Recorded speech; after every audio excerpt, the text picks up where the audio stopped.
ସମସ୍ତଙ୍କୁ ମୋର ନମସ୍କାର। ଆଶା କରୁଛି ସମସ୍ତେ ଭଲ ଥିବ। ପୁଣି ଥରେ ତମମାନଙ୍କୁ ମୁଁ ବି ଶିକ୍ଷା ସେବି ଚ୍ୟାନେଲକୁ ୱେଲକମ୍। ଆଜିର ଭିଡିଓରେ ଆମେ ଡିସ୍କସନ କରିବା ତମର ହୋମଗାର୍ଡ ଏକ୍ଜାମ ପାଇଁ ଯୋଉ ଏସେ ଆସିବ ତା ଭିତରୁ ଗୋଟେ ଇମ୍ପୋର୍ଟାଣ୍ଟ ଏସେ ସାଇବର ଅପରାଧ ଉପରେ ଆମେ ଡିସ୍କସନ କରିବା। ଏଇ ଏସେଟି ତମମାନଙ୍କ ପାଇଁ ଭେରି ଇମ୍ପୋର୍ଟାଣ୍ଟ ବିକଜ ତମର recently Odisha cyber security awareness campaign ଯାଇଛି। ସେଥିପାଇଁ ପିଲାମାନେ ଟିକେ ଭଲସେ ପ୍ରାକ୍ଟିସ କରିଦବ। ଦେଖ କଣ ସବୁ ତମର ଲେଖାଯିବ।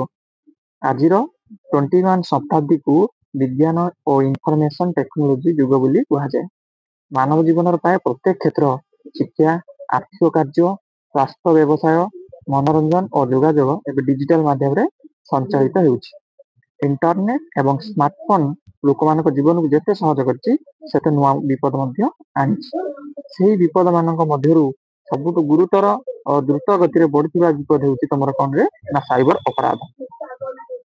ସାଇବର ଅପରାଧର ଅର୍ଥ କଣ ନା internet, computer, mobile, social media କିମ୍ବା ଯେକୌଣସି ଡିଜିଟାଲ ଉପକରଣକୁ ବ୍ୟବହାର କରି ଯଦି କୌଣସି ଅବୈଧ, ଅନୈତିକ, ଠକେଇମୂଳକ କାର୍ଯ୍ୟ କ୍ଷତିକାରକ କାର୍ଯ୍ୟ କରାଯାଏ ତାକୁ ସାଇବର ଅପରାଧ କୁହାଯାଏ। ଏହା ହେଉଛି ଆଧୁନିକ ପ୍ରଯୁକ୍ତିର ଦୁର୍ବ୍ୟବହାର ଯାହା ଲୋକମାନଙ୍କ ଧନ, ସମ୍ମାନ, ବ୍ୟକ୍ତିଗତ ସୂଚନା ଏବଂ ଦେଶର ସୁରକ୍ଷା ପର୍ଯ୍ୟନ୍ତକୁ ଆବର୍ଜନ କରେ। ବର୍ତ୍ତମାନ ଦେଖିବା ସାଇବର ଅପରାଧର ପ୍ରକାର। ସାଇବର ଅପରାଧ ଅନେକ ରକମର ହୁଏ। ପ୍ରମୁଖ କିଛି ହେଉଛି ତମର କଣ କଣ ସବୁ ସାଇବର ଅପରାଧ ରହିଲା ଦେଖ। ପ୍ରଥମେ ହେଲା ହ୍ୟାକିଂ। ଅନ୍ୟ ଜଣଙ୍କର କମ୍ପ୍ୟୁଟର, ବ୍ୟାଙ୍କ ଖାତା, ଇମେଲ କିମ୍ବା ସୋସିଆଲ ମିଡିଆ ଆକାଉଣ୍ଟକୁ ଭୁଲ ଉପାୟରେ ଭିତରକୁ ପ୍ରବେଶ କରି ତଥ୍ୟ ଚୋରି କରାଯାଏ। ତମର ହ୍ୟାକିଂରେ ଆମେ ଯଦି ଦେଖିବା ଫିସିଂରେ କଣ ହୁଏ ନା ନକଲି ୱେବସାଇଟ, ଲିଙ୍କ କିମ୍ବା ଫୋନ କଲ୍ ଦ୍ୱାରା ଲୋକଙ୍କ ଓଟିପି, ଏଟିଏମ୍ ପିନ୍, ବ୍ୟାଙ୍କ ବିବରଣୀ ଆଦି ସବୁ ଠକି ନେବା। ଏଇଟା ହଉଛି ତମର ଫିସିଂ। ତାପରେ ଦେଖିବା ତମର ଯୋଉ ସାଇବର ଠକେଇ କଣରେ ଲଟେରୀ ଜିତିଛନ୍ତି, ସବୁ ଫୋନ କଲ ମାଧ୍ୟମରେ ଲଟେରୀ ଜିତିଛନ୍ତି, ଋଣ ମିଳିବ, କାମ ମିଳିବ ବୋଲି କହି ଯୋଉ ଟଙ୍କା ତମର ସବୁ ଠକେଇ ନେଇଛନ୍ତି ସେଇଟା ହଉଛି ତମର ସାଇବର ଠକେଇ। ଦେଖିବା ତାପରେ ଅନଲାଇନ ଉତ୍ପୀଡ଼ନ କଣରେ ରହିଛି ତମର ଅପମାନକାରୀ ମେସେଜ, ଧମକ, ଶୋଷଣ ଭିଡିଓ ପଠାଇ ଲୋକମାନଙ୍କୁ ଯନ୍ତ୍ରଣା ଦେବା। ଆଉ ତମର କଣ ରହିଲାରେ ଡିଜିଟାଲ ପରିଚୟ ଚୋରି, ଯୋଉଟା ତମର ଅନ୍ୟର ଫଟୋ, ନାମ, ଡକୁମେଣ୍ଟ ବ୍ୟବହାର କରି ଫେକ୍ ଆଇଡି ଖୋଲି ଠକେଇ କରାଯାଏ, ଯୋଉଟା ହଉଛି ତମର ଡିଜିଟାଲ ପରିଚୟ ଚୋରି, ଯୋଉଟା ଆଇଡେଣ୍ଟି ଥେଫ୍ଟ କୁହାଯାଏ। ଅନଲାଇନ ଅଶ୍ଳୀଳତା ଓ ମର୍ଫିଂ, ଫେକ୍ ଫଟୋ ବନାଇ ମହିଳାଙ୍କୁ ବ୍ଲାକମେଲ କରାଯାଏ। ଆଉ ହଉଛି ତମର କଣ ରହିଲା ଅନଲାଇନ ଗେମ୍ ଓ ଆପ୍ ଠକେଇ, paid game, recharge, election app ମାଧ୍ୟମରେ ମଧ୍ୟ ଟଙ୍କା ଚୋରି। ସାଇବର ଆତଙ୍କବାଦ, ଦେଶର ସୁରକ୍ଷା ସମ୍ବନ୍ଧୀୟ ସୂଚନା ଚୋରି, ସରକାରୀ ସାଇଟ ହ୍ୟାକ୍ ଇତ୍ୟାଦି ଏହାର ଉଦାହରଣ। ସାଇବର ଅପରାଧ ବଢିବାର କାରଣ କଣରେ ନା ଇଣ୍ଟରନେଟର ସହଜ ପ୍ରବେଶ। ପ୍ରତ୍ୟେକଙ୍କ ହାତରେ ସ୍ମାର୍ଟଫୋନ ଥିବାରୁ ଅପରାଧୀ ମାନଙ୍କୁ ଲୋକଙ୍କୁ ସହଜରେ ଫସେଇ ପାରୁଛନ୍ତି। ବର୍ତ୍ତମାନ ଦେଖିବା ସଚେତନର ଅଭାବ ମଧ୍ୟ ରହିଛି।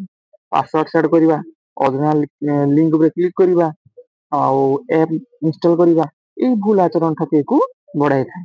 କୃତ୍ରିମର ବୁଦ୍ଧିର ଦୁର୍ବ୍ୟବହାର, ଏଆଇ ବ୍ୟବହାର କରି ନକଲି ଛବି, ଭିଡିଓ ଓ ଭଏସ ତିଆରି କରାଯାଇଛି। ପୁଲିସ ଓ ଆଇନର ଅଭାବୀୟ ଜ୍ଞାନ, ଲୋକମାନେ କେଉଁଠାରେ ଅଭିଯୋଗ କରିବେ, କେଉଁ ସବୁ ଆଇନ ରହିଛି ଜାଣିନଥାନ୍ତି। ଠିକ କଥା। ଦେଖିବା ତାପରେ ସାଇବର ଅପରାଧର ପ୍ରଭାବ କଣ କଣ ସବୁ ସାଇବର ଅପରାଧ ଯୋଉ କଣ ସବୁ ପ୍ରଭାବ ହେଇଥାଏ ଦେଖିବା। ଆମର ବ୍ୟକ୍ତିଗତ ପ୍ରଭାବ ଦେଖିବା, ଧନ ସମ୍ପତ୍ତି ହରାଯାଏ, ମନୋବଳ ଓ ଆତ୍ମବିଶ୍ୱାସ ଲୋପ ପାଏ, ପାରିବାରିକ ଅସୁବିଧା ଓ ଆତ୍ମଘାତୀ ପ୍ରଭୃତି।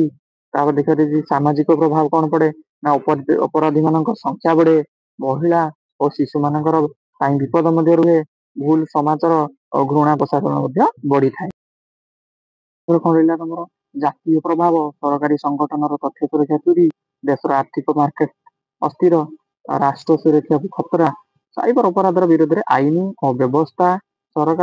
ଭାରତ ସରକାର ସାଇବର ଅପରାଧକୁ ନିୟନ୍ତ୍ରଣ କରିବା ପାଇଁ ଅନେକ ବ୍ୟବସ୍ଥା ନେଇଛନ୍ତି।